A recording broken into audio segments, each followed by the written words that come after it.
Oke guys, welcome to Daily Charting with Toshi, di mana kita akan daily chart your favorite cryptocurrencies.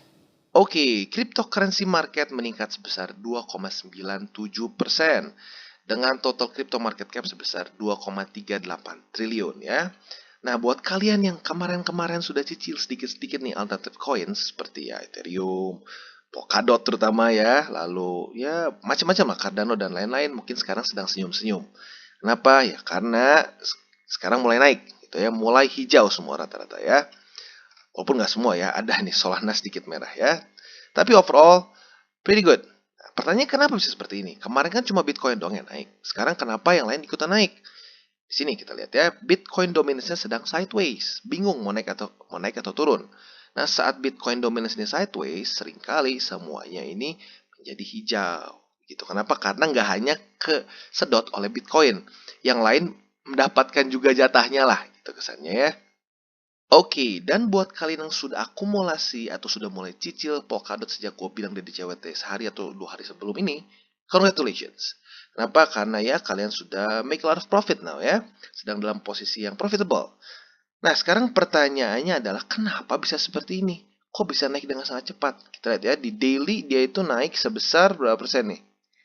Dalam sehari naiknya 17 persenan ya dalam satu hari.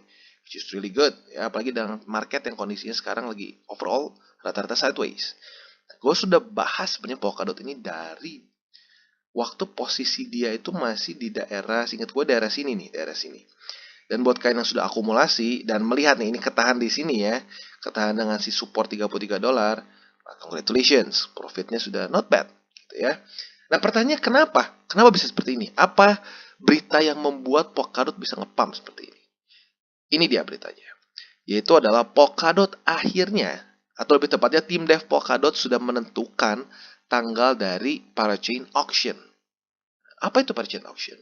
Jadi gini, sistem di Polkadot itu untuk kita bisa membuat satu project yang bisa diterima di Polkadot itu ada yang disebut auctions. Nah, sebelumnya basically belum benar-benar berjalan seperti seharusnya gitu. Nah, sekarang dia sudah menunjuk tanggal pada tanggal 11 November akan mulai ada parachain auction. Jadi sistem seperti apa? Untuk satu project atau satu dApps, DeFi yang bisa masuk ke Polkadot itu harus melewati satu lelang. Auction itu lelang ya. Nah, lelang ini seperti apa? Jadi harus ada orang-orang yang dalam tanda kutip memberikan atau meminjamkan Polkadot dia ke project yang dia setuju.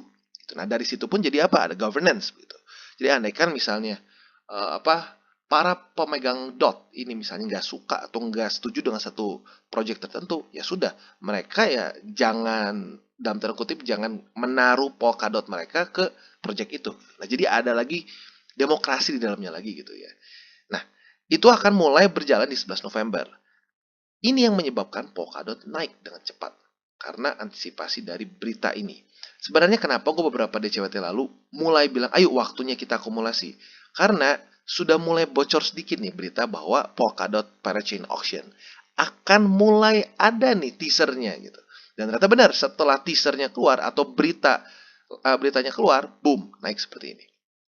Tapi jangan lupa ya, nanti ada kemungkinan besar saat 11 November ada penurunan harga. Kenapa? Karena ya seperti biasa, banyak orang yang buying the rumor, selling the news. Gitu ya. Oke, pertanyaan selanjutnya biasa kalau sudah ngepam. Apa? Bang, boleh beli nggak sekarang? Jangan dulu. Kenapa? Karena dia baru ngepam. Kalau lu beli setelah dia ngepam, lu beli di sini, kemungkinan besar secara statistik dia akan ada koreksi dulu ke bawah. Bisa nggak langsung naik ke atas? Bisa aja. Tapi itu dihitungnya janggal. Kenapa? Karena setelah dia ngepam apalagi sampai belasan persen, itu biasanya dia butuh koreksi dulu. Ya. Nah, koreksi ini mana nih? Support terdekat adalah di angka $37,39 ya. Kenapa ada support di sini? Karena kita lihat ini sebelumnya adalah previous high di mana Polkadot sebelumnya sulit untuk menembus angka sini. Gagal sekali, dua kali, berapa kali nih? Berkali-kali di sini ya. Gagal lagi kemarin, ya sekitar kemarin atau 2 hari lalu. Nah, sekarang tembus dengan jauh. Biasanya apabila resisten yang tertembus dengan momentum yang cukup, itu seringkali malah berubah menjadi support. Seperti yang gue bilang, resistance becomes support. Nah, jadi untuk kalian ingin tambah posisi Polkadot, bisa saja apabila dia sudah seperti ini preseksinya ya. Dia turun, dan terpantul dengan di sini. Terpantul di 37,39. Dan ini ya di highlight, terpantul. Jangan lu pasang limit buy di sini gitu ya. Lebih baik, lebih bagus apabila dia terpantul. Karena kenapa? Considering bahwa di daily-nya ini masih cukup jauh dengan MA20. Jadi lo butuh konfirmasi lebih gitu ya. Dan lebih bagus lagi apabila MA20-nya sudah pelan-pelan naik juga dan ada confluence antara MA20 dengan si support 37,39 dolar. Jadi itu kurang lebih untuk Polkadot. Oke, dan sekarang Amerika Serikat adalah the biggest Bitcoin miner ya. Dimana sebelumnya title itu dipegang oleh China ya. Karena ya seperti yang kita tahu, China memban cryptocurrency, Bitcoin dan lain-lain, ya otomatis hash rate-nya pasti pindah dong, gak di China lagi. Ya sekarang ternyata yang paling banyak di Amerika Serikat. Yaitu dengan di akhir Agustus ini dia memiliki 35,4% dari global hash rate ya. And that's really big. Dan ini basically ngedouble sejak April lalu. Jadi ini yang gue bilang, Amerika Serikat kenapa dia kemungkinan besar nggak akan memban cryptocurrency? Karena walaupun dia bisa rugi, tapi di waktu bersamaan kalau gue lihat Amerika Serikat melihat bahwa peluang untuk dia untung dari cryptocurrency lebih besar dibandingkan kerugian mereka atau kehilangan power mereka gitu ya. Berbeda dengan China. China bisa dibilang sangat obses dengan power, sangat obses dengan kontrol gitu ya. Ya kenapa? Karena mereka negara komunis. Komunis tuh nggak suka apa-apa yang terdesentralisasi. Mereka nggak suka powernya itu nggak di tangan mereka. Kalau Amerika Serikat lebih kayak, ya well, kalau gue untung, why not? Gitu ya. Oke, dan selanjutnya BNB, di mana kita bisa lihat kembali lagi strong movement atau strong price action dari Binance ya. Di mana kemarin sudah ngepump lumayan, nembus MA50, dan hari ini berhasil menembus previous high dia ya. Berarti secara teknikal dia sedang membuat satu pola yang bagus ya. Membuat higher high, higher low, dan sekarang sudah higher high lagi ya. Really good. Kalau kita bisa lihat di 4 hourly chart-nya, dia kemarin konsolidasi di daerah sini ya. Dan bagusnya adalah dia nggak turun ya. Dia nggak berhasil nembus sampai MA50 dan 20. Dan sudah terjadi golden cross seperti yang gue bahas kemarin ya. Golden cross di MA50 dengan 20 di Binance. Nah, jadi untuk kalian yang ingin tambah posisi sebenarnya bisa untuk nunggu pantulan MA20 yang sekarang ada di harga 431 dolar. Pantulan di MA20 dan lu bisa beli lagi. Itu untuk BNB ya. Dan overall, it's really good. BNB is doing really good.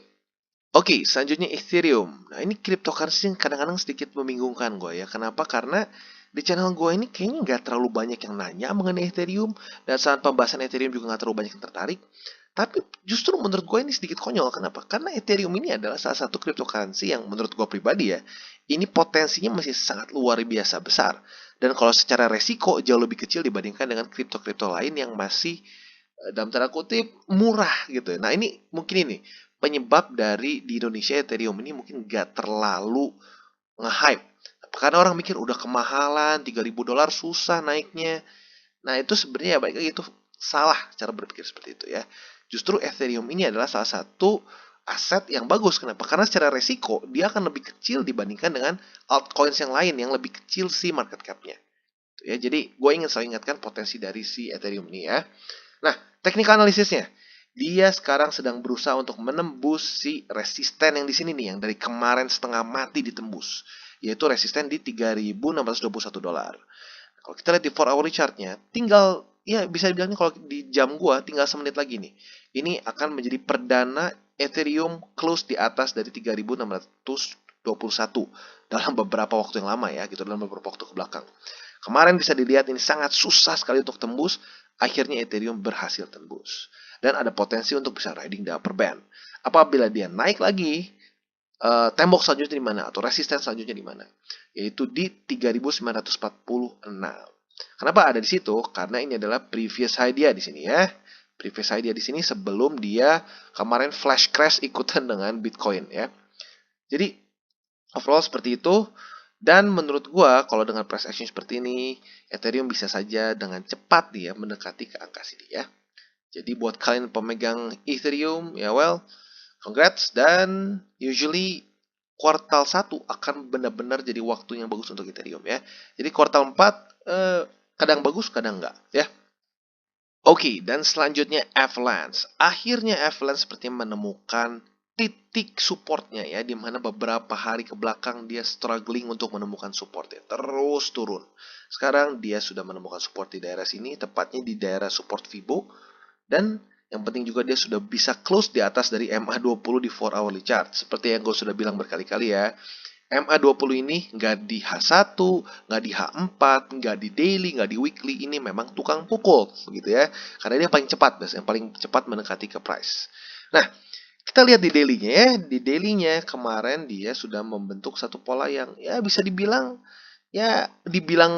bagus banget sih enggak. Tapi sudah mulai menemukan support lah gitu ya. Jadi untuk Avalanche sebenarnya gue sudah ada posisi kemarin, gue tambah posisi saat dia mulai nembus si support di sini nih, support Fibo ya. Nah, buat kalian yang ingin tambah posisi di Avalanche, untuk sekarang lebih baik wait and see dulu. Wait and see apa nih? Wait and see apabila dia bisa menembus si MA50 dan juga bisa menembus si daerah sini nih, 58,73. Loh, bro ini kan support, kenapa harus ditembus? Seperti yang gue bilang, support saat ketembus itu bisa berubah menjadi resisten. Vice versa, saat resisten tertembus, dia malah bisa berubah menjadi support. Gitu ya. Jadi itu satu teori yang disebut resistance become support and support can become resistance. Gitu ya. Oke, next stop Solana. Ini dia kripto yang banyak orang nanya, "Bang, gimana nih Bang? Solana kok di situ-situ terus nih, Bang, kok turun terus?" Nah, ya ini dia. Kenapa? Ya karena kita pernah gue bahas ya sebelumnya. Saat satu aset naik dengan cepat gitu ya, seperti ini nih. Dia naik dengan cepat, seret ya. Naik dengan cepat. Nggak sungkem dulu ke MA20 ya, seringkali blow off top gitu. Dan biasanya setelah itu ya dia butuh konsolidasi dulu untuk bisa pelan-pelan menembus lagi si all time high dia. Gitu ya. Nah, kalau kita lihat tapi secara teknikal, kalau kita lihat dalam hari ini gitu ya, it's good. Kenapa? Karena kemarin dia berhasil nggak sampai nembus MA50. Berarti secara teknikalnya MA50 ini masih bisa menjadi support cukup kuat untuk Solana. Dan sekarang dia sedang berusaha untuk menembus MA20 di daily ya, yaitu tepatnya di harga 150,96 dolar.